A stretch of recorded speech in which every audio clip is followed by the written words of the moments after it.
The Kirith Dominion had ruled the Orion Spur for 4,000 years. They were an empire of rigid hierarchy, unbending law, and ruthless order. Worlds that resisted were either brought into compliance through cultural assimilation or erased from the star maps entirely. Resistance was futile, as the Dominion's fleet outnumbered and outgunned any possible alliance. At least that was the official narrative. In the Dominion's capital, Vorkal Prime, life moved like clockwork. Citizens obeyed. The Council of High Lords dictated. And no single being, whether alien, machine, or clone, had ever truly shaken its stability. The Dominion thought it had seen everything. They hadn't seen Elias Cade. Elias was a human from the backwater colony of Ardent Reach, a mining world barely worth the fuel to travel to. He wasn't a soldier, spy, or diplomat. He was a salvage engineer with a knack for getting into places he shouldn't be. And unfortunately for the Dominion, he was very good at annoying people who thought they were untouchable. Elias's trouble began the day the Dominion seized Ardent Reach. They called it a reallocation of resources, after the colony failed to meet its mineral quotas. Dominion enforcers rounded up anyone who protested, including Elias's younger sister. She was shipped off-world to an indentured labor program, in the industrial heart of Vorkal Prime. That might have been the end of it, if Elias had been the type to keep his head down. Instead, he sold everything he owned, hitchhiked on smuggler ships, and wormed his way across half the galaxy until he stood at the gates of the Dominion's capital, armed with nothing but a forged work permit and a dangerous idea. Middle. Step 1. Get in. The capital was a towering labyrinth of steel and obsidian. Massive banners bearing the Dominion's Black Sun sigil hung from skyscrapers.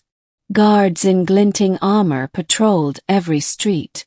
Elias blended in as just another laborer. Dirty coveralls, a work badge, and a heavy toolkit slung over his shoulder. His permit said he was a maintenance contractor, assigned to the Imperial Data Nexus, a facility that handled everything from taxation records to fleet movement schedules. For weeks, he learned the routines, listening to gossip from fellow workers and bribing underpaid technicians for scraps of information. The Nexus was said to be unbreachable, secured by biometric locks, AI overseers, and layers of encrypted firewalls. Good thing Elias had never believed in unbreachable. Step 2. Find the cracks. Humans had a certain reputation in the wider galaxy. Resourceful, stubborn, and prone to taking shortcuts. Elias leaned on all three traits. He noticed that high-ranking Dominion officers loved convenience. The more important they were, the more they bypassed security protocols. A retinal scanner could be fooled by an optical overlay lens. A voice lock could be beaten by splicing together recorded speech. Piece by piece he built a way inside. But getting to the Nexus wasn't just about finding his sister. It was about crippling the Dominion's stranglehold on the galaxy. While most rebels dreamed of blowing up starships, Elias knew information was the true empire breaker. If he could crack the Nexus, he could dump fleet coordinates, supply chains, corruption ledgers, everything the galaxy needed to turn against the Dominion.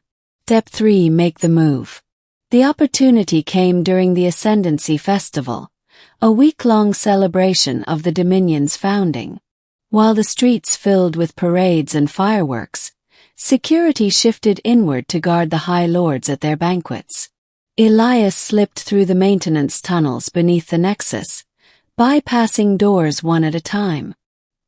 He reached the core chamber, a cathedral of humming data columns, each taller than a building. The air was cold with a breath of cooling systems, and the glow of streaming code reflected off his eyes. Elias plugged in his custom-built injector, a device cobbled from scavenged Dominion tech, human processors, and something he jokingly called black magic. For 20 minutes nothing happened. Then the Nexus's guardian AI spoke. Unauthorized access detected. Identify. Hi there, Elias said cheerfully. Name's Elias Cade. I'm here to ruin your day. The AI hesitated, a flicker of computation. You are human. This is unexpected. Yeah, we tend to be unexpected. Now be a good machine and copy everything to this drive. I will not comply. That's okay, Elias replied, fingers flying over the injector's keys. You're about to comply anyway. The AI resisted, but Elias had anticipated every countermeasure. He didn't fight the system head-on. He whispered into its blind spots, tricked it into thinking the commands came from its own supervisors. Data began to pour into his drive.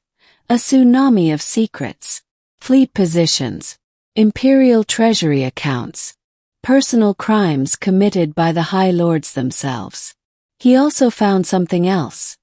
Records of slave labor assignments. He searched, heart pounding, until he found his sister's name.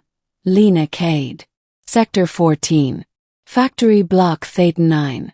Step 4. Light the match. Elias could have stopped there, saved his sister and left the Dominion to rot. But sometimes one human can shake an empire. Instead of stealing the data quietly, he broadcast it. Every world in the Dominion's territory suddenly received encrypted drops of classified files. Merchant guilds learned they were being overtaxed. Client species saw proof of atrocities committed against their people. Military captains discovered the High Lords had been siphoning off fleet resources for personal luxury stations. The reaction was immediate and explosive. Riots broke out on industrial worlds. Tax revolts spread through merchant space. Entire fleets defected to rebel coalitions. The Dominion's carefully maintained image shattered in a single day. Step 5. Get out alive. By the time security forces swarmed the Nexus, Elias was gone. He raced through the Undercity, following the coordinates to Sector 14. The factory block was a grim sprawl of smokestacks and armed guards.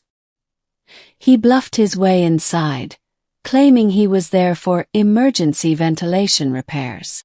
Lena was there, thinner, pale but alive. When she saw him, her eyes filled with disbelief. Elias, what are you doing here?